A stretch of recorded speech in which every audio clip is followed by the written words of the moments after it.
కేంద్ర విద్యాశాఖ మంత్రి ధర్మేంద్ర ప్రధాన్ రాజీనామా ప్రకటన వెలువడిన కొద్దిసేపటికే ఢిల్లీలోని జంతర్ మంతర్ వద్ద ఆందోళనకారులు సెక్యూరిటీ సిబ్బందిపైకి రాళ్లు రువ్వారు.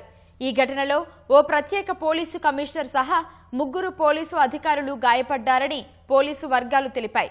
పరిస్థితిని అదుపులోకి తీసుకొచ్చేందుకు భద్రతా బలగాలు బాష్పవాయువును ప్రయోగించడంతో పాటు స్వల్పంగా లాఠీచార్జ్ చేయాల్సి వచ్చిందని ఆ వర్గాలు వెల్లడించారు. నిరసన ప్రాంతంలో సీనియర్ పోలీసు అధికారులు జనసందోహాన్ని నియంత్రిస్తున్న సమయంలో ఆందోళనకారుల్లోని కొందరు ఒక్కసారిగా దూకుడుగా వ్యవహరించడంతో ఈ హింసాత్మక ఘటన చెలరేగిందని తెలిపారు. శాంతి భద్రతలను కాపాడేందుకు అధికారులు నిరసనకారుల వద్దకు వెళ్తున్న సమయంలో కొందరు నిరసనకారులు నినాదాలు చేస్తుండగా మరో గుంపు ఒక్కసారిగా రాళ్ల దాడికి పాల్పడిందని ఆ వర్గాలు పేర్కొన్నాయి. ఈ రాళ్ల దాడిలో ప్రత్యేక పోలీసు కమిషనర్కు గాయాలు కాగా పోలీసు బృందాలు వెంటనే ఆయన్ని చికిత్స నిమిత్తం సమీపంలోని ఆసుపత్రికి తరలించాయి.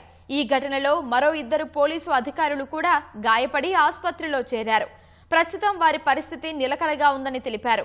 భద్రతా సిబ్బంది ఆందోళనకారుల్లోని హింసాత్మక వర్గాన్ని చెదరగొట్టడానికి, మరిన్ని ఘర్షణలు జరగకుండా నివారించడానికి బాష్పవాయువును ప్రయోగించి స్వల్పంగా లాఠీచార్జ్ చేశారు. పోలీసు సిబ్బంది వెంటనే ఆ ప్రాంతాన్ని తమ అదుపులోకి తీసుకుని ఆందోళనకారులను వెనక్కి నెట్టి స్వల్ప వ్యవధిలోనే శాంతి భద్రతలను పునరుద్ధరించారని ఆ వర్గాలు వెల్లడించాయి.